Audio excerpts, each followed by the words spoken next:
అయిన యేసయ్య పరిశుద్ధమైన నామాన్ని బట్టి మీ అందరికీ వందనాలు తెలియజేస్తూ ఉన్నాను.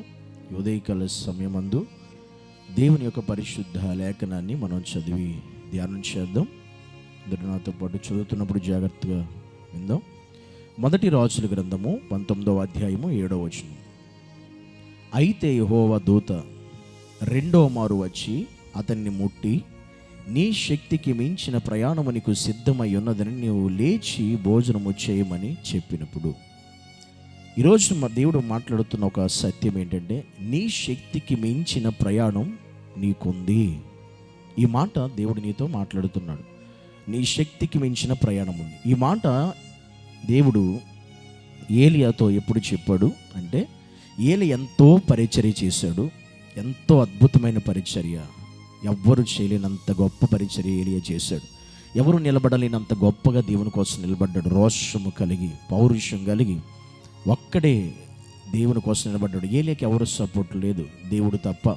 ఏ మనుషుల సపోర్ట్ ఏలియాకి లేదు. తనొక్కడే దేవుని కోసం నిలబడి గొప్ప పరిచర్య సేవ జరిగించాడు.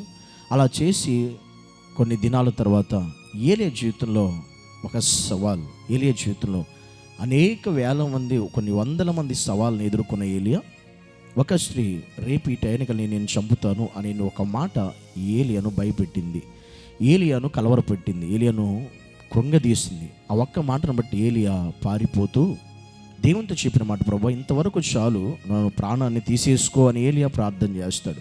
అలా ఆ స్థితిలో ఉన్న ఏలియాతో దేవుడు చెప్తున్నమాట. ఏలియా అనుకున్నాడు, ఇంకా నాకు చాలు, ఈ సేవ చాలు, ఈ పరిచర్య చాలు, ఇంకా ఈ ప్రయాసం నేను కష్టపడించాలి, చేసింది చాలు అని అలసిపోయినట్లుగా, కృంగిపోయినట్లుగా, ఇక చాలు ఈ జీవితానికి అన్నట్టుగా ఏలియా ఉన్నప్పుడు దేవుడు మాట్లాడుతున్న మాట ఈరోజు ప్రతి ఒక్కరూ ఆలకించాలి. ఈరోజు నీవు కూడా, నువ్వు సేవ చేస్తున్న సేవకుడు కావచ్చు, ఒక దైవజనుడు కావచ్చు, నీవు కూడా సేవలో పరిచర్య చేసి అలసిపోయి, నువ్వు అనుకున్నావు కొన్ని పరిస్థితులను బట్టి నీవు కూడా కృంగిపోయి, ఇక చాలు ఈ సేవ, ఈ పరిచర్య అనుకుంటున్నావేమో. అలాంటి నీతో దేవుడు మాట్లాడుతున్నాడు. ఎప్పుడైతే మనం అలా అనుకుంటామో అది మన ఆలోచన, అది మనకున్న స్థితిని బట్టి మన ఉద్దేశం.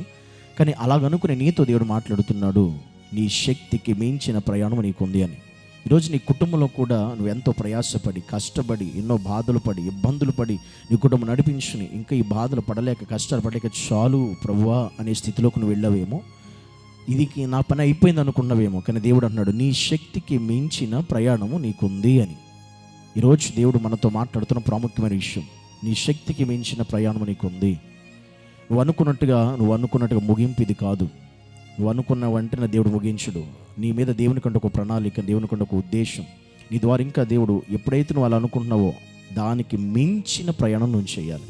దానికి మించిన పరిచర్య నువ్వు చేసేలాగా, దానికి మించి నువ్వు పరిగెట్టగలిగేలా, దానికి మించి నువ్వు ఇంకా అద్భుతంగా వాడబడేలా దేవుడు చేయబోతున్నాడు. అదే నీ శక్తికి మించిన ప్రయాణం నీకు ఉంది అని అర్థం. నువ్వు అనుకుంటున్నావు ఇంకా నా పని అయిపోయింది, నీ పని అవ్వలేదు. ఈరోజు దేవుడే నీతో మాట్లాడుతున్నా. అలా ఎవరైతే ఈరోజు అనుకుంటున్నారో, వారి సేవలో పరిచయలు ఎవరైతే అలాగ ఉన్నారో, లేదా కుటుంబ పరిస్థితులు ఎవరైతే అలాగ ఉన్నారో, వ్యక్తిగత జీవితాలు ఎవరైతే అలాగ ఉన్నారో, మీతోనే దేవుడు మాట్లాడుతుంటే మీ శక్తికి మించిన ప్రయాణం మీతో చేయించడానికి మీరు నమ్మిన దేవుడు సిద్ధంగా ఉన్నాడు. ఆ దేవునికి మీరు సమర్పించుకుంటే చాలు, దేవుడు అద్భుతంగా మిమ్మల్ని నడిపిస్తాడు. ఆ శక్తికి మించిన ప్రయాణం మన జీవితంలో మనము కూడా ఒక ఏలియా వలె చేసి నడిపించబడదుముగాక. ఆమేన్. పరిశుద్ధుడు అయిన తండ్రి, నీకు వందనాలు. ఏలియాతో మాట్లాడిన దేవుడు మాతో మాట్లాడుతున్నందుకు స్తోత్రాలు. ప్రభువా, మా జీవితంలో కూడా మా శక్తికి మించిన ప్రయాణం చేసే కృప మాకు దయచేయండి. కొన్నిసార్లు అనుకుంటాం మా పని అయిపోయిందని, ఇంతే, ఇంకేమీ లేదు అని. కానీ అప్పుడే నువ్వు మాతో మాట్లాడే దేవుడు, అలా లేదు, నీకు ఇంకా చాలా పని ఉందని, దీనికంటే ఉన్నతంగా నువ్వు ముందుకు వెళ్ళాలి అని. ఈ మాటను మా జీవితంలో కూడా, అనేక మంది సేవకుల జీవితంలో, అనేక మంది కుటుంబాల జీవితంలో మీరు జరిగించి నెరవేర్చమని యేసు నామములో ప్రార్థించి వేడుకుంటున్నాము తండ్రి. ఆమేన్.